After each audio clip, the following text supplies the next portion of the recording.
আয়াত দিয়েছেন, যতগুলো শব্দ বাক্য ব্যবহার করেছেন, প্রতিটাই মুমিনের জন্য হেদায়েত। আল্লাহ তাআলা কোরআনকে কেচ্ছার বই বানান নাই, হেদায়েতের কিতাব বানিয়েছেন। যালিকাল কিতাবু লা রাইবা ফীহি হুদাল লিল মুত্তাকিন। তার মানে কোরআনে আল্লাহ অতীতের যত গল্প শুনিয়েছেন এগুলোর ভেতরে হেদায়েত আছে। আল্লাহ অতীত বলে ভবিষ্যতের করণীয় কি সেটা বুঝিয়েছেন।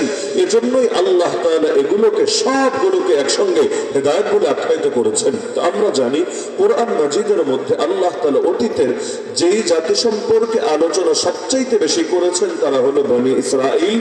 যে জালেম বাদশা সম্পর্কে সবচাইতে বেশি আলোচনা করেছেন তার নাম হলো ফিরাউন।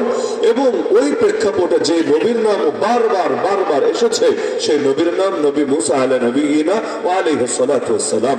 এক ফিরাউনের নামে আমার জানা মতে কোরআনে এসেছে ৭৪ বার, 74, এবং প্রতিবার ওর নাম নিল 50 নাকি। এমনি সময় না কোরআন শরীফ পড়তে গিয়ে আর কি ফেরাউনের নাম নিল 50 নাকি, একবার নিলে 50 নাকি, ৭৪ বার নিলে কত নাকি, এক খতমে, এই যে রমাদান আসছে খতম তারাবি হবে, তাহলে এক খতম তারাবিতে এক ফেরাউন বেটার নাম নিয়ে আমরা কি পরিমাণ সওয়াব কামাই। সুবহানাল্লাহ, আসলে অবাক করা একটা ব্যাপার। হ্যাঁ, প্রসঙ্গক্রমে মনে রাখা দরকার ফেরাউন কেন নাম না। ফেরাউন মানে রাষ্ট্রপতি, ফেরাউন মানে প্রেসিডেন্ট।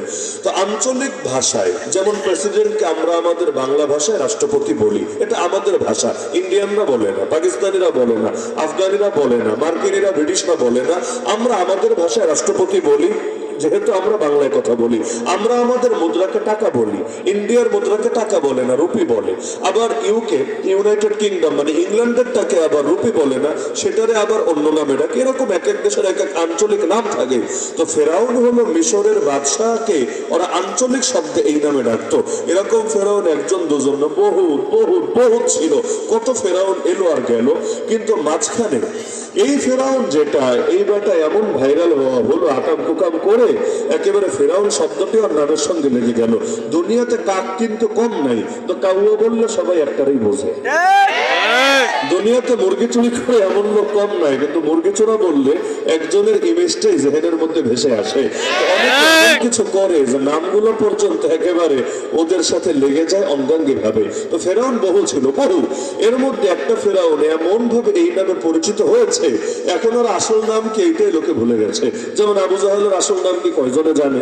আমি যদি আবু জাহাল না বলে বারবার বলে আমর বিন হিসাম, আমর বিন হিসাম, আমর বিন হিসাম, আপনি বলবেন আমর কেডা আর হিসাম কেডা? হিসামের বলে আমর চিনলাম না। তো আমি যদি বলি আবু জাহাল, সবাই চিনে ফেলবে, আর আসল নাম বলা লাগে না। তো ফেরাউন এই যে এর কথা আল্লাহ রাব্বুল আলামিন এত বেশি বললেন, কেন বললেন? গল্প শোনানোর জন্য না হেদায়েত দেওয়ার জন্য? তার মানে ফেরাউনের ঘটনায় হেদায়েত আছে। কিভাবে আছে? তোর পুরো জীবন মানে ফেরাউনের উপর তাফসীর করতে চাইলে মোটামুটি মাসখানেক ব্যাপী একটা তাফসীরের আয়োজন করলে মাননীয় ফেরাউন মহোদয় সম্পর্কে হক আদায় করে তাফসীর করা সম্ভব হবে। কিন্তু যেহেতু সময় অল্প, তো সুতরাং ফেরাউন এই ব্যাটা নিয়ে এত লম্বা চড়া আলোচনা করা সম্ভব না।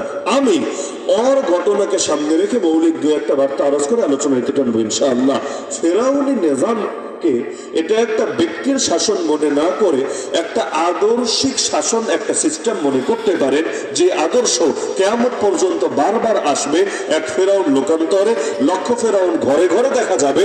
ওই আধুনিক ফেরাউন, নব্য ফেরাউনদের মোকাবেলা কিভাবে করতে হবে, নবী মুসার মতো আশা হাতে নিয়ে আল্লাহ সেই বার্তাই দিয়েছেন মূলত পাক কোরআনের ভেতরে। না হলে ফেরাউন কোন ক্ষেতের মূলা হয়ে গেছে, ওর নাম এতবার আনতে হবে? আমার নবীর নামই আছে মাত্র 4 বার। কোরআনের বিভিন্ন আয়াতে নবীর নাম এসেছে কয়বার? মাত্র 4 বার আমার জানা মতে। মুহাম্মাদুর রাসূলুল্লাহ ওয়াল্লাযীনা মাআহু আশিদ্দাউ আলাল কুফার ওয়া মা মুহাম্মাদুন ইল্লা রাসূল ক্বাদ খালাত মিন ক্বাবলিহি রাসূল মা কানা মুহাম্মাদুন আবা আহাদিন মির রিজালিকুম, এরকম মোট 4 বার পাবেন। অপরদিকে সাহাবী মাত্র একজনের নাম আছে, দ্বিতীয় কারো নামই নাই, না আবু বকর, না ওমর, না ওসমান, না আলী, না হাসান, না হুসাইন, কারো নাম নাই। একজন মাত্র সাহাবীর নাম আছে, যার নাম যায়েদ রাদিয়াল্লাহু আনহু। এছাড়া দ্বিতীয় কোনো সাহাবীর নামই নাই। সেখানে এই বাটা কি হয়ে গেছে, ওর কথা এতবার আনতে হবে? মূলত আল্লাহ একটা বার্তা দিতে চেয়েছেন বান্দাকে। ফেরাউনের 1 নম্বর বৈশিষ্ট্য হলো ও নিজেকে খোদা দাবি করেছিল। এটা সবাই জানেন, নিজেকে রব দাবি করেছে। তো যেন তেন রব না, আনা রাব্বুকুমুল আলা, আমি তোদের সব চাইতে বড় রব। আমরা সেজদায় গিয়ে বলি না সুবহানা, ওই যে একই শব্দ আলা, ওই একই শব্দ নিজের বেলায়। আমরা যেটা আল্লাহকে বলি আমার আল্লাহ রাব্বে আলা, ফেরাউন নিজের ব্যাপারে বলল আনা রাব্বুকুমুল আলা, এই যে নিজেকে দাবি করলো রব, যদিও ও কিন্তু সারা দুনিয়ার বাদশাও ছিল না। নবী সুলাইমান আলাইহিস সালাম সারা দুনিয়ার বাদশা ছিলেন, খালি মানুষের না, জিনেরও বাদশা, পাখিরও বাদশা, কত কিছুর বাদশা, বাতাসেরও বাদশা। অপরদিকে ফেরাউন মিশর, চেনেন না মিশর? কত বড় একটা জায়গা, দুনিয়ার কয় ভাগের এক ভাগ। ওই মিশরের বাদশা হয়ে অহংকারে পার মাটিতে পড়ে না, নিজেরা দাবি করে বসেছে রব্বে আলা, সবচাইতে বড় রব। তো যদি আরো 2টা 4টা 10টা 20টা দেশের বাদশা হয়ে যেত, নিজেরা যে কি দাবি করতো আল্লাহ ভালো জানে। এই যে রব দাবি করলো, আজকের দুনিয়াতেও এমন বহু ব্যক্তি পাওয়া যাবে যারা নিজেদেরকে সরাসরি রব বলে দাবি করে না, তবে রবের শান যেটা, রবের শান কি, যে লোকে তার বিধান মানবে, লোকে তার আনুগত্য করবে, তার ইবাদত করবে। এটাই তো রব হওয়ার মূল অর্থ, তো এটাই যে লোকে তারে মানবে, তার ইবাদত করবে, তার কথাকে চূড়ান্ত কথা হিসেবে ধরে নেবে। যেমন লা ইলাহা ইল্লাল্লাহ আমরা বলি, আল্লাহর কথাই চূড়ান্ত, হুকুম চলবে একমাত্র আল্লাহর তরিকা চলবে, মুহাম্মদুর রাসূলুল্লাহ সাল্লাল্লাহু আলাইহি সাল্লামের কালেমার অর্থ তো এটাই, লা ইলাহা ইল্লাল্লাহ, নেই কোনো মাবুদ আল্লাহ ছাড়া, মানে হুকুম চলবে একমাত্র আল্লাহর, মুহাম্মদুর রাসূলুল্লাহ, এক তরিকাই শান্তি আর মুক্তি, সেই তরিকার নাম মুহাম্মদুর রাসূলুল্লাহ সাল্লাল্লাহু আলাইহি ওয়াসাল্লাম।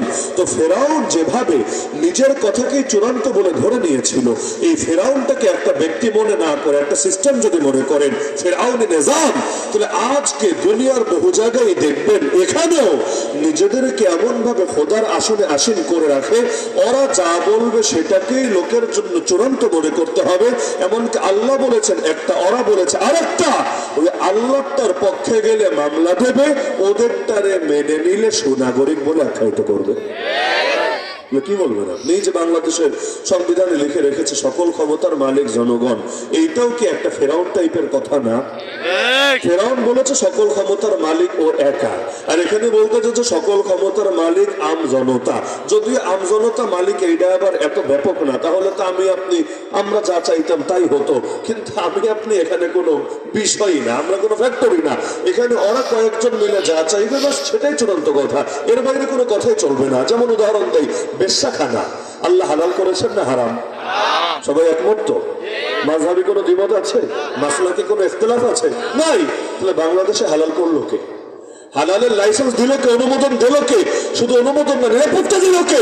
যদি নিরাপত্তা না দিত, পাবলিক গিয়ে গণভবনে যেভাবে যা করেছে পতিতালয়ের ইট গুলো খুলে নিয়ে চলে আসবে। কিন্তু আজকে আপনি মিছিল নিয়ে যান, পুলিশ আপনার গুলি করে দেবে, টিয়ার শেল মারবে, আপনার উপর লাঠিচার্জ করবে, আপনার উপর জলকামান থেকে গরম পানি ছড়বে, আর কপাল ভালো হলে জঙ্গি মামলা দিয়ে জেলে চালান করে দেবে। পতিতালয় হেফাজতের ঠিকাদারি নিজের কাছে কেন তুলে নিল? তাহলে তার উপর এই আইনকে চাপিয়ে দিল। আল্লাহ হালাল করেন না, হালাল করলো ওটাকে। আল্লাহ সুদের বিরুদ্ধে যুদ্ধ ঘোষণা দিয়েছেন, বাংলাদেশের অর্থনীতির মেরুদণ্ড সুদ বানালো কে? আল্লাহ বেহায়াপনা অশ্লীলতাকে নিষিদ্ধ করেছেন, এই দেশে অশ্লীলতাকে বৈধতা দিল কে? এরকম কত উদাহরণ লাগবে আপনার। আল্লাহ মদের বার, আল্লাহ মদকে নিষেধ করেছেন, মদের বার খোলাকে নিষিদ্ধ করেছেন। কোন মুসলমানের জন্য মদ খাওয়ার লাইসেন্স দেওয়া যাবে না, এটাই আল্লাহর কথা, এটাই রাসূলুল্লাহর কথা। তাহলে বাংলাদেশে গায়ক গায়িকা, নায়ক নায়িকা নষ্ট ভ্রষ্টা ওরা মদের লাইসেন্স পায় কিভাবে? গুলশান ধানমন্ডি বরণীতে গিয়ে মদের বারে একের পর এক বোতল সাবার করে কিভাবে? আবার আল্লাহ তো এটা দেন নাই অনুমোদন, তাহলে দিলটাকে? ওই যে এক নীতির ভেতরে সব কথা আছে। ক্ষমতার মালিক তো আল্লাহরে মানে নাই, আল্লাহর ক্ষমতা নিয়ে বান্দার মধ্যে ভাগ করে দিয়ে দিয়েছে। তাহলে এটারে কি ইমানদারি বলে না শিরিক বলে? আপনারা কি বোঝেন? কি বলে? যেমন গায়েব জানে কে? কেউ যদি বলে অমুকের হাত দেখালে হাত দেখে ভাগ্য বলে দিতে পারে, তাহলে এটা কি হইল রে ভাই? তোমার হাত দেখে ভাগ্য বলে দিবে কিভাবে সম্ভব? এরকম কোন পাগলা যদি পান, ময়মনসিংহে ওরে গিয়ে হাত দেখাবেন, মনোযোগের সাথে দেখাবেন, এবং যা যা বলে সব শুনবেন, একদম দিলের কান দিয়ে শুনবেন। শোনার পরে বলবেন আর কিছু বাকি আছে? বলবে আরো 2টা 4টা থাকলে বলে দিবে। বলতো তোর কপালে লাল টুকটুকে একটা বউ আছে, অথবা বলবে তোর কপালে কোনো বিয়াই নাই, বউ কিছু বলবে, বিশাল লেকচার দিবে, সব শুনবেন মনোযোগ দিয়ে। এরপর বলবেন আর কিছু বাকি আছে? বলবে না, যা ছিল মোটামুটি সব বলা হয়েছে। এরপর যেই হাতটা দেখিয়েছেন এইটা দিয়ে কষে ফুল শক্তি দিয়ে আর কানপট্টিতে একটা চল লাগাই দেবে, ওটা চমকে যাবে। হ্যাঁ, কি করলি? পয়সা না দিয়ে চর মারলি। বলবেন এই হাতের মধ্যে বউ দেখা ফেলাইলি, 10 বছর পর কি হবে তাও দেখা ফেললি, 2 মিনিট পর যে একটা চটকনা লেখা আছে এটা দেখলি না? তার মানে তুই আস্তে আস্তে ভণ্ড ছাড়া কিচ্ছু। অনেকে আছে ভাগ্য পরিবর্তনের দাবি করে, ওর কাছ থেকে আংটি আনবেন, এই আংটি নিলে মনের মানুষকে কাছে পাওয়া যাবে, এই আংটি নিলে দাম্পত্য জীবনে সুখী হওয়া যাবে, এই আংটি নিলে ব্যবসায় এটা হবে, চাকরিতে এটা হবে, বিদেশ যাওয়ার ভিসা হবে। কত ফজিলত রে বাবা! এমন ব্যবসায়ী আমি দেখেছি, হাতে আঙ্গুল 10টা, আংটি আছে 12টা। আবার এক এক পাথরের এক এক কালার, কোনোটা লাল, কোনোটা পিঙ্ক কালার, কোনোটা হলো সাদা, কোনোটা কালা, কত রং বেরঙের যে আংটি। জিজ্ঞেস করলে আবার ব্যাখ্যা ট্যাখ্যা দেয় না, দিবেন একটা সরম টরমের ব্যাপার তো। কিন্তু বাস্তবতা এটাই, ও মূলত ভাগ্য পাল্টানোর জন্য আংটিগুলো এনেছে। অথচ বলতে একবার চিন্তা করলো না, এই আংটি এবং পাথরের মধ্যে যদি ভাগ্য থাকতো, অন্তত পাথর বিক্রেতা সবার আগে নিজের ভাগ্যটারে পাল্টায় নিত। ওর কি দরকার আছে এখনো এই বয়সে এসে দোকানদারি করা? ও তো এমন একটা পাথর হাতে পড়ে নিত, ও গরিবের ইলন মাস্ক, গরিবের বিল গেটস, একেবারে প্রো ভার্সন, প্রো ম্যাক্স না হলে অন্তত মিনি ভার্সনে পরিণত হতো। তো দুনিয়ার সবার ভাগ্যে ঠিকাদারি নিল, খালি ওর ভাগ্যটা আটকে থাকলো। অদ্ভুত ব্যাপার। তাহলে কেউ যদি মনে করে কোনো মানুষ ভাগ্য পাল্টায় দিতে পারে, শিরিক না? একইভাবে আইন দেওয়ার অধিকার কার? বিধান দেওয়ার ক্ষমতা কার? মাত্র আল্লাহ। সৃষ্টি করেছেন যিনি, বিধানও দিবেন তিনি। স্বাভাবিক কথা, আমার ঘরে আমার কথাই চলে, অন্যের কথা চলে না। অন্য কেউ আমার ঘরে এসে মাস্তানি করতে গেলে তার সাথে লড়াই ছাড়া ভিন্ন কিছু হয় না। অথচ আমি কোনো মালিক না, আমরা তো নকল মালিক। আমি তো আমার হায়াতেরও মালিক না, আমার নিজেরও মালিক না, আমার বাচ্চা কাচ্চারও মালিক না, আমার চোখ, আমার কান, আমার দিল, কোনো কিছুর মালিক না। আসল মালিক দুনিয়া একজনই। তিনি কে? সবকিছুর মালিক একজনই, দ্বিতীয় কোনো মালিক নাই। তো আল্লাহ যদি মালিক হন, তাহলে এই জমিন কার সৃষ্টি? সৃষ্টি যার, বিধানও চলবে তার। তোমার যদি ভালো না লাগে, নিজে বানায় নাও আরেক জমিন, এরপর নিজের বিধান বাস্তবায়ন করো। কে না করেছে? সূরা আর-রহমানে তো আল্লাহ নিজেই বলেছেন, ইয়া মাশারাল জিন্নি ওয়াল ইনস, হে জিন জাতি আর মানুষ জাতি শোন, ইন ইসতাতাতুম আন তানফুযু মিন আখতারিস সামাওয়াতি ওয়াল আরদি ফানফুযু। আসমান জমিনের বর্ডার ক্রস করতে বললে কর, কেনা করছে? গিয়া তোর যা মনে চায় সেখানে বাইরে গিয়া কর। তো থাকবে আল্লাহর জমিনে, খাবে আল্লাহর নিয়ামত, আর দিন শেষে বলবে আল্লাহ আবার কি? এই ফয়সালা তো মেনে নেওয়া যায় না। সুতরাং আল্লাহর জমিনে থাকলে আল্লাহরে মেনেই থাকতে হবে। নিরপেক্ষতা আবার কিছু, ওই মুজিববাদের 4 নীতির একটা আছে না, ধর্ম নিরপেক্ষতা। আরে নিরপেক্ষতা কি? আমার তো বুঝে আসে না। সংবিধানের মধ্যে 72-এর কুফরি সংবিধানে এটা আছে, নিরপেক্ষ। মুসলমান নিরপেক্ষ হবে কোন দুঃখে? হয়তো আল্লাহর পক্ষে, না হলে শয়তানের পক্ষে, হয়তো হকের পক্ষে, না হলে বাতিলের পক্ষে, হয়তো আলোর পক্ষে, না হলে অন্ধকারের পক্ষে, হয়তো ন্যায়ের পক্ষে, না হলে অন্যায়ের পক্ষে। কেউ যদি বলে আমি হকেরও পক্ষে না, বাতিলের পক্ষে না, আসলে বাতিলেরই পক্ষে বলার সাহস করে না। কেউ যদি ডাইরেক্ট সরাসরি বাতিলের পক্ষে যায়, ওইটারে কাফের বলবে। আর কেউ যদি মাঝামাঝি থাকে, উপরে দিয়া নিজের নিরপেক্ষ দাবি করে আর ভেতর দিয়া হকের পক্ষে না গেলে অতই বাতিলের পক্ষে, এটিরে মুনাফিক বলে। মুনাফিক। তাহলে সুতরাং আল্লাহর জমিনে আল্লাহটাই চূড়ান্ত হবে, এটাই কথা। কেউ যদি এটাকে সাম্প্রদায়িকতা বলে, আমাদের কিচ্ছু আসা যায় না। কারণ এমন এক জামানে এসেছি, কোরআনের কথা বললেও বলে সাম্প্রদায়িকতা, জিহাদের কথা বললেও বলে উগ্রবাদ, মৌলবাদ, দিন কায়েমের কথা বললেও বলে জঙ্গিবাদ। তো ঠিক আছে, তোমরা যদি গালি দিয়ে সুখী হতে পারো, তাও না গালি। আমার নবীকেও গালি দেওয়া হয়েছে, তো কে এসেছে আর কে গিয়েছে? তোর বেটা যত গালি তোর ভান্ডারে আছে দে না, কিন্তু আমরা কারো গালির ভয়ে, হামলার ভয়ে, মামলার ভয়ে, জেলের ভয়ে, জুলুমের ভয়ে, ফাঁসির ভয়ে, গুনার ভয়ে, আয়না ঘরের ভয়ে আল্লাহর একটা বিধানও ছেড়ে দিতে পারবো না।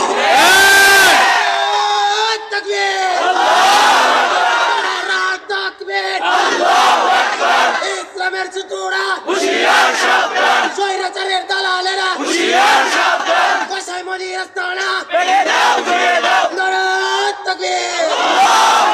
আমরা আল্লাহর গোলাম, আমাদের জীবনের লক্ষ্য আল্লাহর গোলামি করা। আল্লাহর গোলামি করে বাঁচতে চাই, আল্লাহর গোলামি করে মরতে চাই, ব্যাস। দ্বিতীয় কোনো চাওয়া পাওয়া নেই। আল্লাহর গোলাম হয়ে বাঁচতে চাই, আল্লাহর নাম নিয়ে নিয়ে, লা ইলাহা ইল্লাল্লাহ, লা ইলাহা ইল্লাল্লাহ, আল্লাহর গোলামের ঘোষণা দিয়ে দিয়ে মরতে চাই। আর কোনো চাওয়া নাই। যে কোনো মুরব্বীকেও জিজ্ঞাসা করেন, মুরব্বী আপনার চাওয়া কি বা শেষ চাওয়া কি? এটাই বলবে, হুজুর দোয়া করেন আল্লাহ যাতে ঈমানের সাথে কালেমাটা পড়তে পড়তে দুনিয়া থেকে যাওয়ার তৌফিক দান করে। তো কালেমা মানেই তো আল্লাহর গোলামের ঘোষণা, নাকি অন্য কারো গোলামের ঘোষণা? তো ব্যাস, আমাদের কথা একটাই, আমরা আল্লাহর গোলাম হয়ে বাঁচতে চাই, আল্লাহর গোলাম হয়ে মরতে চাই। যারা আমাদেরকে আল্লাহর গোলামিতে বাধা দেবে, ওদের বিরুদ্ধে লড়তে চায়। তাহলে এগুলো তাগুত, এগুলো সীমা লঙ্ঘনকারী। ওরা বান্দা হয়ে বান্দার সীমা লঙ্ঘন করে আল্লাহর অধিকারে ভাগ বসাতে চায়। সুতরাং ওরা এক একটা জামানার ফেরাউন ছাড়া কিছু না। যত তাগুত যারা নিজেদের শক্তি কাজে লাগিয়ে মানুষকে আল্লাহর গোলামি থেকে বাধা দিতে চায়, নিজের গোলাম জোর করে বানাতে চায়, এগুলো এক একটা নব্য ফেরাউন ছাড়া কিচ্ছু না। তাহলে ফেরাউনদের যুগে যুগে ফেরাউনদের মূল দাবি এটাই, ক্ষমতার মালিক আমরা, বিধান দেওয়ার মালিক আমরা, আনুগত্য একমাত্র আমাদের করতে হবে, গোলামি একমাত্র আমাদের করতে হবে। এমনকি ফেরাউনের বাক্য নিয়ে আপনি চিন্তা করেন, বাক্য, ওই যে জাদুঘররা কালেমা পড়ে মুসলমান হয়ে গেছিল না নবী মুসা আলাইহিস সালামের মুজিজা দেখে, ফেরাউন কি বলেছিল? ফেরাউন এটা যদি বলতো তোরা ঈমান আনলি কেন, স্বাভাবিক। এটা যদি বলতো তোরা ঈমান আনলি কেন, প্রশ্নটা স্বাভাবিক। ফেরাউন এটা বলে নাই। ফেরাউন কি বলেছে জানেন? আমানতুম বিহি ক্বাবলা আন আযানা লাকুম, আমি অনুমতি দেওয়ার আগে ঈমান আনলি? দুই প্রশ্নের পার্থক্য বোঝেন, শিক্ষিতরা ভালো বুঝবেন আশা করি। এখনো তুই ঈমান আনলি কেন, মানে ঈমান আনছে এটাই সহ্য হয়নি, কেন, এটা নিয়ে প্রশ্ন। কিন্তু ফেরাউন এই বাক্য বলে নাই। ফেরাউন বলেছে আমি অনুমতি দেওয়ার আগে ঈমান আনলি।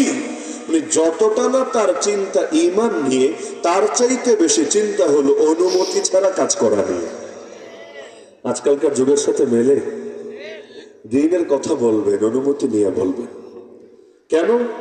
যতটুকুর অনুমতি দিবে ততটুকু বলবেন। নামাজের কথা বলার অনুমতি দিয়েছে বলেন, রোজার অনুমতি দিয়েছে বলেন, হজ যাকাতের অনুমতি দিয়েছে বলেন, জিহাদের অনুমতি দেয় নাই বইলেন না, খেলাফতের অনুমতি দেয় নাই বইলেন না, শাহাদাতের অনুমতি দেয় নাই ওই কথা মুখে আইনেন না, দিন কায়েমের অনুমতি দেয় নাই ওই কথা বলে মাহফিলে হতে দেবে না। মিল পাওয়া যায় নাকি যায় না? যুগে যুগে ফিরাউনদের চাওয়া এটাই, ওরাই খোদা হবে, খোদাই করবে, জগতে সবাই ওদের কথা মাইনা মাইনা কাজ করবে। আরে হস্ত মক্কার মুশরিকরাও করতো, কিন্তু দেশের সিস্টেম এলাকা হয়ে যাদের কাপড় আছে নতুন, কেনার মতো সামর্থ্য আছে, নতুন কাপড় পরে, না হলে জন্মদিনের পোশাকে মানে চামড়ার পোশাকে কাজ সেরে দিত। তো এইটা যদি চলতো এতে ঝামেলা নাই। নামাজ ওরা টুকটাক পড়তো, দান সৎকার করতো, হাজিদের জমজমের পানি পান করাতো, বাইতুল্লাহ পুনর্নির্মাণ সব করতো, এগুলো নিয়ে ঝামেলা না। ঝামেলা হলো তরিকা নিয়ে। ওই লা ইলাহা ইল্লাল্লাহর সাথে নামাজ পড়লেও নারাজ, লা ইলাহা ইল্লাল্লাহর সাথে রোজা রাখলেও নারাজ, ওই লা ইলাহা ইল্লাল্লাহ বললেও আর নারাজ। এজন্য দেখবেন নাস্তিক আছে না, নাস্তিক, ওরাও দেখবেন লালনবাদী টাইপের লোকদের পছন্দ করে, ওই ফরহাদ মোজার টাইপের যেটি আছে। বিশেষ করে ওই যে বাংলাদেশে মাজার ভক্ত একগুলো আছে না, মাজার ভক্ত মাজারে গিয়ে থাকে, গোসলও করে না ঠিকঠাক মতো, গাঁজা টাজা খায়। ওরা গাঁজা বলে না, সিদ্ধি বাতা আছে। তো যাই হোক, যাই বলুক, এগুলো যারা করে এদেরকে কিন্তু নাস্তিকরা খারাপ বলে না, প্রমোট দেয়। ওরা কিন্তু সবার বিরুদ্ধে বলে না। এমনকি হকপন্থী পীর যারা আছে, যেমন আমার শেখ মুর্শিদ আল্লামা আব্দুল হক হাফিজাহুল্লাহ, ওনাদেরকে দেখতে পারবে না, কিন্তু ভণ্ড পীর এদেরকে ঠিকই দেখতে পারবে, দোয়া নিবে, এদেরকে ধৈর্য নিয়ে এমপিও বানায় দেবে। এই বিগত দিনে এমপি বানায় নাই, বানিয়েছে। কোন পীরকে? এরকম হক কথা বলনেওয়ালা পীরদেরকে না, এদের নামও সহ্য করতে পারবেন, এদেরকে নিয়ে জেলে ভরে রাখবে। কত পীর শব্দের লগে আমরা জেল খাটলাম, কত পীর শব্দের সাথে। একেবারে শাইখুল ইসলাম আল্লামা আহমদ শফি রাহমাতুল্লাহ আলাইহি খলিফা থেকে শুরু করে কত বড় বড় ব্যক্তি, তাদেরকে জেলে ভরে রাখলো, কিন্তু কাউরে নিয়ে আবার গদিতে বসায় দিল। পার্থক্য কোথায়? পার্থক্য লেবাসে না, পার্থক্য দাড়িতে না, পার্থক্য টুপিতে না, পার্থক্য আদর্শে। তাহলে দেখা যাচ্ছে আপনি যদি ওই সম্রাট আকবরের মতো 1 চামচ ইসলাম 2 চামচ কুফর শিরিক মিলা জুজ বানায় যদি খান, আপনার উপরে ওরা খুশি, ওরা নারাজ না। যেমন আবু জাহাল আবু লাহাবরা মুনাফিক মুসলমানদের খারাপ বলতো না। ওরা মুসলমান না, আমি বোঝার স্বার্থে বলছি, মুনাফিক মুসলমান। ক্বালাতিল আরাবু আমান্না কুল লাম তুমিনু ওয়ালাকিন কুলু আসলামনা। যেগুলো বাইরে বাইরে মুসলমান, বাইরে বাইরে ফিটফাট, ভেতরে ভেতরে সদরঘাট, এগুলো না আবু জাহাল আবুল হাবরা খারাপ বলতো না। কিন্তু এদিকে আবু বকর রাদিয়াল্লাহু আনহুর মতো ঠান্ডা মানুষ, বুজুর্গ মানুষ, এদেরকে সহ্য করতে পারতো না। তাহলে দেখা যায় মুনাফিক হয়ে গেলে সবাই খুশি, ইন্ডিয়াও খুশি, আমেরিকাও খুশি, চায়নাও খুশি, রাও খুশি, সিআইও খুশি, মোসাদও খুশি। বলবে হুজুর হলে অমুকের মতোই হওয়া দরকার, কিন্তু হক কথা বললে না ওরা খুশি না এরা খুশি। তাহলে যুগে যুগে ফেরাউনদের মূল বৈশিষ্ট্য এটা, এরা খোদাইয়ের দাবি করে, ডাইরেক্ট না হলেও ইনডাইরেক্ট ভাবে। তো আজকের দুনিয়ায় কেউ যদি নিজেকে খোদার আসনে আসীন করার ধান্দা করে, এগুলোকেও জামানার এক একটা ফেরাউন মনে করে ওদের বিরুদ্ধেও নবী মুসার মতো লাঠি ব্যবহার করতে হবে। কিন্তু এই ফেরাউনের নিজাম সমাজে বাস্তবায়ন করে ওরা কিভাবে? ওরা তো এক একটা ব্যক্তি, ধরেন ফেরাউন একজন ব্যক্তি, ও তার আদর্শ সমাজ এস্টাবলিশ করলো কিভাবে? কোরআন সামনে রাখলে বোঝে আসে 3টা মৌলিক শক্তি ব্যবহার করে। মানে ফেরাউনি শাসনের 3টা মূল স্তম্ভ আমরা ধরতে পারি। কয়টা? 3টা মৌলিক স্তম্ভ মাথায় গেঁথে রাখবেন। আজকে কথা বললে আমার একটু সুবিধা আছে, মিডিয়া না থাকলে কথা বললে একটু তৃপ্তি পাওয়া যায়, মন খুলে কথা বলা যায়। 2-4টা গোয়েন্দা থাকলে সমস্যা নেই, রিপোর্ট করেন কি আপনাদের রিপোর্টের খাতা পড়ি আমরা এসব রিপোর্টে করি না। কিন্তু ওইটা থাকলে ঝামেলা হলো, কখন আবার কোন বক্তব্যে কাটপিস কইরা আগা মাথা নাই কইরা দিয়া মাঝখানে কার লগে লাগাইয়া দেয়, ছবি দিয়া ফুটেজ দিয়া, আলাদা এক টেনশন, আলাদা এক ঝামেলা। এজন্য আজকে একটু সুবিধা আছে, তাই না? কথা বলে সুবিধা আছে। যা, তো এখন ফেরাউনি নিজামের মূল ভিত্তি কয়টা? এখন আবার এটা ভাইবেন না যে ওই যে যারা লাইভ টেপ করে এটা আমার নজরে নাই, নজরে আছে আলহামদুলিল্লাহ। আমরা এমন কোন কথা বলি না যে মাইনকে চিপায় ঢুকলে এক কথা বলবো আর বাইরে আসলে সুরাবার চেঞ্জ করে ফেলবো। আমাদের কথা একই থাকবে, গর্তের ভেতরেও যেই কথা, জেলখানার ভেতরেও যেই কথা, বাদশার সামনে দাঁড়িয়েও সেই কথা। ক্ষমতায় কে এলো আর কে গেল এতে আমাদের কথার সুরে পরিবর্তন হতে পারে না। সুতরাং আমরা আমাদের আদর্শ নিয়ে ভীত না। নবী ইব্রাহিম একা হয়েও নমরুদের সঙ্গে ডিবেট করেছিলেন প্রকাশ্যে। সুতরাং আমরাও জামানার নমরুদ ফেরাউনের চোখে চোখ রেখে কথা বলতে বুক কাঁপে না আলহামদুলিল্লাহ। তো এখন যে প্রসঙ্গে বলছিলাম, ফেরাউনি নিজামের মূল ভিত্তি কয়টা? 3টা। 1 নম্বর ভিত্তি কোরআনের ভাষায় হলো আল মালা। মালাউন শব্দটা মিম লাম হামজা, মালাউন। মালাউন মানে সভাসদ বর্গ, উচ্চ পরিষদ। অর্থাৎ ফেরাউন তো একটা ব্যক্তি, কিন্তু ওর আশপাশে সাঙ্গপাঙ্গ যেগুলো আছে ওর সঙ্গে সবাই বসে মিটিং মুটিং করে, ওরা বিভিন্ন সলা পরামর্শ দেয়, সহজ ভাষা উস্কায় দেয়। কেমনে? যেমন কোরআন খুললে দেখবেন ওয়াকাল আল মালাউ মিন কওমি ফিরআউন, ফেরাউনের সম্প্রদায়ের মালা যারা, মানে এই মাথা যারা, এই মাথাগুলা ফেরাউনকে কি বুদ্ধি দিচ্ছে? আতাযারু মূসা ওয়া কওমা, আরে আপনি কি মূসা আর তার জাতিরে ছাইরে দিবেন? লিউফসিদু ফিল আরদ, আর ফলাফলে তারা পৃথিবীতে জঙ্গিবাদ ছড়াবে, নৈরাজ্য ছড়াবে, বিশৃঙ্খলা করবে। ওয়ায়াদারাকা ওয়া আলিহাতাকা, এবং আপনাকে আর আপনার মাবুদ, আপনার খোদাদেরকে পরিত্যাগ করবে। তার মানে ফেরাউনের খোদা আছে, এর থেকে কিন্তু এটা বুঝে আসে। ওয়ায়াদারাকা ওয়া আলিহাতাকা, আপনারও পরিত্যাগ করবে, আর আপনি আপনার ইলাহ যারা আছে, আপনার মাহবুব যারা আছে, এদেরকেও পরিত্যাগ করবে। আপনি কি ফেরাউন, আপনি কি মূসা এবং তার জাতিকে এর জন্য ছেড়ে দেবেন? উস্কানি আর কি। আপনি কি কওমের হুজুরদেরকে ছাইরা দিবেন? আপনি কি ইত্তেফাকের ছাইরা দিবেন, হেফাজতের ছাইরা দিবেন? আপনি কি এই অমুক দল তমুক দলকে ছাইরা দিবেন? ওরা বাংলাদেশে জঙ্গিবাদ ছড়াবে, মৌলবাদ ছড়াবে, সাম্প্রদায়িকতা ছড়াবে। এই যুগে এমন উস্কানি দেয় নাকি দেয় না? উস্কানি তো দেয়, মাশাআল্লাহ, বাসের চাইতে কঞ্চি বড় হয়ে যায়। ওই বাস যতটা গরম থাকে না, কঞ্চি এর চাইতে বেশি গরম হয়ে যায়। আর এক একজনের রেস্কো কিনে ভাবা, ওই টাকলা একটা ছিল না আপনাদের বিভাগেরই লোক, টাকলা একটা মোমেন শাহী, মাশাআল্লাহ, 2 আইটেমই আছে এখানে। নবীর যুগে মক্কা যেমন, একদিকে নবীজিও আছেন আর একদিকে আবু জাহালও কিন্তু আছে, দুইজনে মক্কার নাগরিক। একদিকে এখানে আমার শাইখ মুর্শিদের মতো বরেণ্য বুজুর্গ আছে, আর একদিকে তসলিমা হোসেনের বাড়িও কিন্তু এখানে। দুইটাই আছে, অন্ধকার আলো মিলেমিশেই চলে। বাতির নিচে অন্ধকার থাকে, তবে ব্যাপার না, ইনশাআল্লাহ সব অন্ধকারকে দূর করে আলোরই বিজয় হবে। এখন টাকলা একটা বলেছিল না রাষ্ট্রধর্ম ইসলামরে বিদায় করবে। বেটা তোর নেত্রী রাষ্ট্রধর্ম ইসলামরে বহাল রেখেছে, যদিও কামে না নামে, কামে তো কতটুকু আছে না আছে জানা আছে, ওই নামে হলেও রেখেছে। আর তোর বেটা এত স্কোয়ার কারেন্ট শরীরে লেগে গেছে। তারপরে যে নওফেল একটা ছিল না মাল, মনে নেই আপনাদের? ওই যে চিটাগাঙের নওফেল, ইস্কনের মানে কারেন্টের চাই চর্গায় যেন কারেন্ট বেশি। ইসকোন আকবরে এত কথা বলে নেই, পাগলে ওদেরকে খুশি করার জন্য যে কথা বলে। তো এক একজন এত এসকো, এত জজবা, দেখলে মনে হয় আসলে বাসার চাইতে কঞ্চি লম্বা। তো এই যে মালাউন সভাসদ বর্গ যারা, এইটা বড় একটা ফিতনা। ফেরাউন কখনোই তার ফেরাউনগিরি করতে পারতো না যদি না এই টাইপের লোকগুলা তারে বারবার বিভিন্ন ভাবে উস্কায় দিত। বরঞ্চ ওরা যদি পরামর্শ দিয়ে দিয়ে তারা ঠান্ডা করতো, তারা শান্ত রাখতো, তারা সহিভাবে গাইড করতো, হয়তো চিত্রটা ভিন্ন কিছু হতে পারতো। এই যে উস্কানি দিল, ছাইরা দিবেন মুসারে, ফেরাউন বলল না না, সানুকাত্তিলু আবনাআহুম ওয়া নাস্তাহয়ি নিসাআহুম, আমরা ওদের বাচ্চাদেরকে, শিশুদেরকে কচুকাটা করব, আর ওদের নারীদেরকে জীবিত রেখে দাসী বানায় ফেলবো। তাহলে ওই যে উস্কানি দিচ্ছে, উস্কানির ফলাফল সওয়ার হয়েছে। এই জন্য আমার এখনো মনে পড়ে ওই যে শহীদ মৌলানা দেলোয়ার হোসেন সাইদি রহমতুল্লাহ একটা কথা ওই জমানায় বলেছিলেন, যেটা বলার পরেই আল্লাহর বান্দারে নিয়ে জেলে ঢোকানো হয়েছিল, যে ভূতের পা থাকে নাকি উল্টা দিকে, সামনের দিকে আগাতে গেলেও বারবার যায়, পিছনে চলে। তো এই সরকারের কাঁধে ভূত সাওয়ার হয়েছে, বামরা নাস্তিকরা সাওয়ার হয়েছে, ওরা বারবার তারা গাইড করে অন্যদিকে নিয়ে চলে। বাস্তবতা এটাই, ওই বাম আর নাস্তিক হাতে গোনা কয়টা, ওরা নিজেরা কখনো ক্ষমতায় যেতে পারে না, এককভাবে পারবেও না ইনশাআল্লাহ বাংলাদেশে। তো সরকার যে আসে আর যে যায়, মানে যখনই যে ক্ষমতায় থাকে, কেমনে কেমনে জানি নাস্তিকরা আর বামগুলো এদেরকে ম্যানেজ করে, এদের কাঁধে ভর করে তাওহীদ জনতার দিলে বারবার আগুন লাগানোর চেষ্টা করে। সুতরাং আগামী দিনেও যারা সরকার হবে তারা কি করবে আল্লাহ ভালো জানে। তবে এই দেশে যদি মানুষকে খুশি করতে চায়, আমার দিন এটাই বলে, ওই বামরাম আর নাস্তিক গুলোর সাইডে রেখে যারা দিন ধর্মকে ভালোবাসে এদেরকে বুকে জড়ায় নিলে ইনশাআল্লাহ সুম্মা ইনশাআল্লাহ তাদের জন্য দেশ শাসন করা সহজ হবে। না হলে বিগত দিনে যা হয়েছে আগামী দিনেও তা হওয়ার সমূহ আশঙ্কা আছে।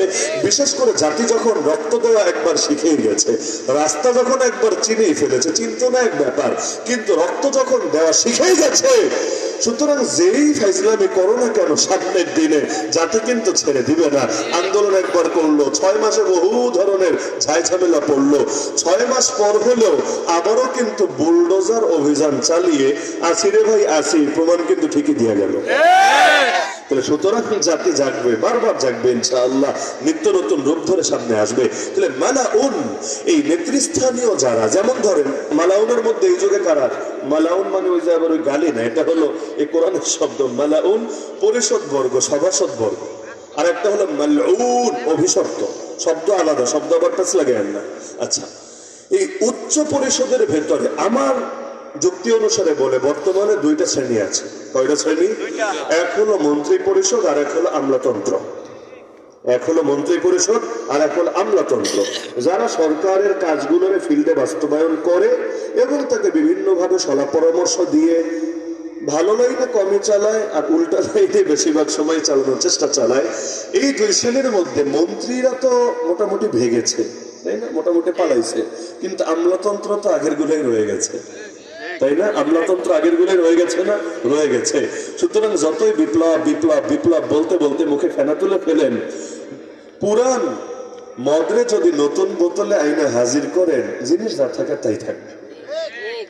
যেমন ধরেন বাহিনীর ইউনিফর্ম চেঞ্জ হবে, মাশাআল্লাহ ভালো কথা, আমার আপনার ঘাম মানে রক্তকে ঘামে পরিণত করা, পয়সা দিয়ে করের টাকা দিয়ে ইউনিফর্ম পাল্টাবে। এখন ইউনিফর্ম ব্ল্যাক থেকে সরায় যদি পিঙ্ক কালারের ইউনিফর্মও দেয়, মানে ফেভারিট একটা কালার অনেকের মানে আপনাদের না, অন্য জাতির আর কি। তো এই পিঙ্ক কালারের ইউনিফর্মও যদি এদেরকে দিয়ে দেয়, কিন্তু ভেতরে যদি পরিবর্তন না হয়, তো বাইরে ফিটফাট হলে কি হবে, ভেতরে তো সদরঘাটি থাকবে।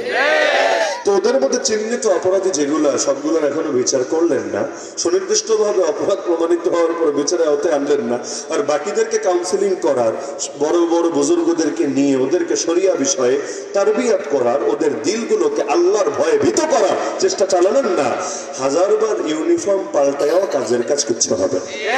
ইউনিফর্ম যদি আগেরটাও থাকে কিন্তু দিলটারে পরিবর্তন করতে পারেন, কোনো ব্যাপার না, আগের ইউনিফর্ম দিয়ে ভালো কিছু হবে ইনশাআল্লাহ।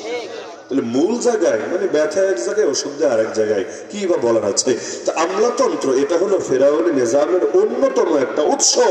এই উৎস যতদিন পর্যন্ত, এই সিস্টেমে যতদিন পর্যন্ত গলত থাকবে, নেতা যেই হোক না কেন, মজার ব্যাপার এটা, অনেকে সরকারের গাইলায় না গালি দেয় বিভিন্ন কারণে, আর বড় একটা কারণ তো এটাই, উপদেষ্টাদের মধ্যে বড় একটা অংশ তো প্যাম্পাস পরে নাকি থাকা টাকা লাগে, মানে কাপড়ে ঠিকঠাক থাকে না, এমন বয়সে উপনীত হয়েছে চলতে ফিরতেই পারে না, দেশ আর কি চালাবে, শরীরই চলে না।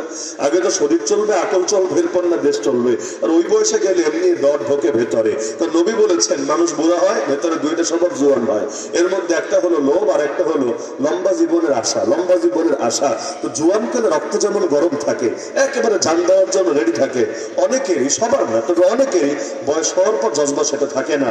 কেউ কেউ এমন আছে বয়স হওয়ার পর জজবা আরো বেড়ে যায় আলহামদুলিল্লাহ, যেমন আমাদের শাইখ মুর্শিদ কায়েদে মিল্লাত আল মজুনের বর্ণনা করি, আমরা শেষ জীবনে দেখেছি তিনি একটাই বলতেন যে দোয়া কবির আল্লাহ যাতে আমার শাহাদাত দান করে। আমার মনে পড়ে না, একবার সাক্ষাৎ হয়েছে কিন্তু একবারও এইটা বলেন নাই, আমার মনে পড়ে না, নিয়মিত বলতেন দোয়া করো আল্লাহ যাতে আমাকে শহীদি মরণ দান করেন।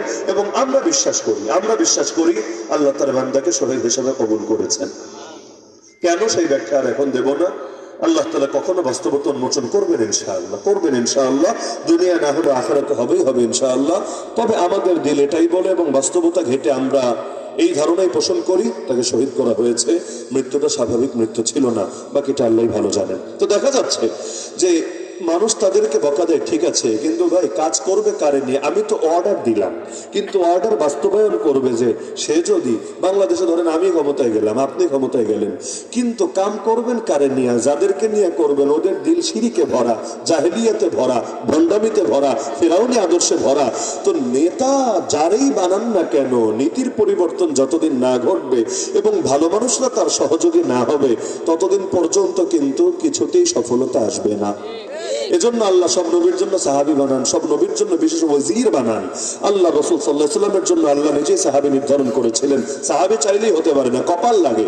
আল্লাহ নবী যেমন সিলেক্ট করেন তার নবুয়তি জিম্মাদারি নেওয়ার জন্য নবীর সহযোগী কে হবে এটা আল্লাহ সিলেক্ট করেন। ফাজআলাহুম মুজারা'a নাবিয়্যিহি ইউকাতিলুনা আলা দীনিহি ফামা রাআহুল মুমিনুনা হাসানান ফাহুয়া ইনদাল্লাহি হাসান ওয়া মা রাআউ সাইয়্যিআ ফাহুয়া ইনদাল্লাহি সাইয়্যি। এজন্য সাহাবায়ে কেরামের ঐক্যবদ্ধ শরীয়তের দলিল। তারা যদি কোনো ব্যাপারে একমত হয়, কোরআন যেমন দলিল, হাদিস যেমন দলিল, তাদের সর্বসম্মত মত শরীয়তের দলিল। যে মানবে সে আহলে সুন্নাত ওয়াল জামাত, যে মানবে না সে বেদাতি, সে জাহান্নামী 72 ফিরকা সদস্য। তো এখন এক নম্বর উপাদান আমরা পেলাম ওয়াকাল মালাউ মিন কওমি ফিরাউন, সম্প্রদায়ের এলিট শ্রেণী যারা, মন্ত্রী পরিষদ, আমলাতন্ত্র ইত্যাদি। 2 নম্বর উপাদান হলো কোরআনের ভাষায় জুনুদ, বাহিনী, প্রশাসন, বাহিনী, প্রশাসন। আমরা যতদিন রিমান্ডে ছিলাম পুরোটাই একটা কথা শুনতে শুনতে কান ঝালাপালা, হুজুর আমরা হুকুমের গোলাম, আমরা হুকুমের গোলাম, আমরা হুকুমের গোলাম। ভালো কথা, হুকুমের গোলাম, তো গোলামি করতে তোমার বাধ্য করছে কে? তোমার কপালে কি বন্দুক তাক করে রেখেছে যে তুমি যদি কথা না শোনো তোমার জানে মেরে ফেলবে? এমন তো না। শরীয়তে ওজর কোনটারে বলে? যেই কাজ না করলে জান যাবে, না হলে অঙ্গ যাবে। আর জরুরতে তুমি হল মাহজুরাত। এরকম বিপদে পড়লে অনেক নিষিদ্ধ জিনিসও যায় বৈধ হয়ে। তো চাকরি তো নিজের এসকে নিয়েছো, 10 লাখ, 20 লাখ, 50 লাখ ঘুষ দিয়ে নিয়েছো। কি বিশ্বাস হয় না? 10 লাখ, 20 লাখ, 50 লাখ ঘুষ দিয়ে নিয়েছো, এখনো চাইলে ছাড়তে পারো, তবুও পা চাটছো, চাটতে চাটতে জিব্বারে পর্যন্ত ক্ষয় করে ফেলছো। কারণ এই বাহিনীর লোক যদি সচেতন হয়, পরিবর্তন যে আসে, জুলাই আন্দোলনে বাংলাদেশ সেটা দেখেছে। যদি তারা শেষ টাইমেও বিপক্ষে অবস্থান নিত, আর্মি যদি গুলি চালাতো, এই আন্দোলনে বিজয় এত সহজ ছিল না। 2টার একটা হতো, হয়তো আন্দোলন শেষ, যেমন প্রথমবার মোটামুটি শেষ হয়েছিল, একবার ঝিমিয়ে পড়েছিল, একবার কিন্তু আন্দোলন ঝিমিয়ে পড়েছিল, পরবর্তীতে আবার চাঙ্গা হয়েছিল, সেটা আশার বাইরে গিয়ে। তো দেখা যাচ্ছে ওই প্রথমবার গুলি করেছিল, আন্দোলন ঝিমিয়ে গেছে। দ্বিতীয়বারও যদি একই পথে হাঁটতো, হয়তো, বাকিটা আল্লাহ জানেন, হয়তো 2টার একটা হতো, হয়তো আন্দোলন শেষ অথবা আন্দোলন আরো দীর্ঘমেয়াদী হতো এবং এক পর্যায়ে হয়তো এটা সশস্ত্র বিপ্লবের রূপ নিত। কেন? কারণ আন্দোলন হচ্ছে 1 মাস, 2 মাস, 3 মাস, ওদিকে গুলি করে আর করে আর করে, এদিকে মরে আর মরে আর মরে, কয়দিনে ভাবে চলবে? দেখা যেত বিভিন্ন দেশ আর এজেন্সিগুলো সুযোগকে কাজে লাগাতো, গোপনে গোপনে অস্ত্র সরবরাহ করতো, ব্যাস লাগা গৃহযুদ্ধ। ওই এক গৃহযুদ্ধ শুরু হতো, শেষ কোথায় গিয়ে হতো আল্লাহ ভালো জানে। তো এরা দেখা গেছে সামরিক বাহিনী বিপক্ষে অবস্থান নিয়েছে, সামনে খাবার আছে, ওই খাবারটাও না খেয়ে তাড়াতাড়ি করে পালাতে হয়েছে। তাহলে ফেরাউনি নিজাম দুনিয়াতে হয় না এই বাহিনী আর প্রশাসন ছাড়া। বাহিনী আর প্রশাসনে যারা থাকে, ওই সরকারের পরিণতি যা হবে এদের পরিণতিও তা হবে। দলিল কোরআনে আছে, যখন জাহান্নামে যাবে ফেরাউন এবং তার গোষ্ঠী, এদেরকেও তাদের সঙ্গী হতে হবে। এজন্য ইমাম আহমদ বিন হাম্বল রাহমাতুল্লাহ আলাইহি যখন জেলে ছিলেন, লম্বা টাইম জেলে ছিলেন, মাইর খেয়েছেন, পরপর 3 জন বাদশা তারে মেরেছে। তো এক সময় তাকে এসে এক জেল গার্ড, কারারক্ষী প্রশ্ন করলো, হুজুর আপনার নবীর থেকে হাদিস শুনেছি যে ব্যক্তি জালেমের কাছে যায়, জালেমের জুলুমে সহযোগিতা করে, জালেমকে সত্যায়ন করে, জালেমের মদত যোগায়, নবী বলেছেন সে নাকি আমার কেউ না, আমিও তার কেউ না, সে হাউজে কাউসারে আমার ধারে কাছে আসতে পারবে না। ফালাইসা মিন্নি ওয়া লাস্তু মিনহু ওয়া লাইসা বিওয়ারিদিন আলাইহিল হাউজ। তো আমার প্রশ্ন হলো, হুজুর আমিও জালেমের সহযোগী কিনা? যেহেতু আমি জেল গার্ড, কারারক্ষী, আমিও জালেমের সহযোগী কিনা? এইরকম একটা প্রশ্ন আমারও করেছিল কাশিমপুরে এক কারারক্ষী। আমি আর তার ডাইরেক্ট জবাব দেইনি। আমার প্রশ্ন করেছিল, হুজুর আমাদের চাকরি হালাল না হারাম এবং বেতন হালাল না হারাম? আমি তারে নিজে ফতোয়া না দিয়ে আমি বললাম একটা গল্প শুনে আপনারে, বাকিটা আপনি বুঝা নিয়েন। আমি ফতোয়া দিব না, গল্প শুনে বাকিটা আপনি বুঝা নিয়েন। পরে ইমাম আহমদ বিন হাম্বলের গল্পটা শুনে দিলাম। তো তাকে প্রশ্ন করলো যে আমি জালেমের সহযোগী কিনা? ইমাম আহমদ বললেন না। সে খুশি, মুখে হাসি ফুটে উঠলো, যাক বাঁচা বাঁচা গেছে, আমি জালেমের সহযোগী না, তাহলে বেতনও তো ভালো এবং কিয়ামতের দিন আর কোনো টেনশন নাই। ইমাম আহমদ তারে অবাক করে দিয়ে বললেন, বেটা তুই নিজেও একটা জালেম। জালেমের সহযোগী কারে বলে? যে জালেমরা খাবার রান্না করে দেয়, মাথার চুল আছড়ে দেয়, জুতা এগিয়ে দেয়, কাপড় ধুয়ে দেয়, এগুলো হলো জালেমের সহযোগী। যেমন আসিয়া আল্লাহর কাছে দোয়া করেছিল, হে আল্লাহ আমার আর দুনিয়া রাখো না, জান্নাতে তোমার কাছে আমার জন্য একটা ঘর বানায় দাও, আর আমাকে ফেরাউন আর তার কুকর্ম থেকে মুক্তি দিয়ে দাও। তো ফেরাউন থেকে মুক্তি চাচ্ছে কেন? চাইলে তো এটা দোয়া করতে পারতো, আল্লাহ ওদের দিল গলায় দাও, আমার যাতে না আমারে জুলুম না করে আমার জামিন দিয়ে দাও, মুক্তি দিয়ে দাও, এগুলো বলতে পারতো। এগুলো না বলে বলছে আল্লাহ ফেরাউন থেকে মুক্তি দিয়ে দাও, মরণ দাও, আমার জান্নাতে তোমার কাছে একটা ঘর বানায় দাও। কেন? মূলত এ কারণে ও যদি জালেমের ঘরে থাকে, ইচ্ছায় বা অনিচ্ছায় জালেমের সেবাকারী, জালেমের সহযোগিতাকে হতে হবে। তাহলে সুতরাং জালেম যেই পরিণতি বরণ করবে, বড় জালেম ছোট জালেমরা যারা তার আদেশকে বাস্তবায়ন করে তাদেরও একই পরিণতি হবে। আর তৃতীয় ভিত্তি হলো জ্ঞানীরা।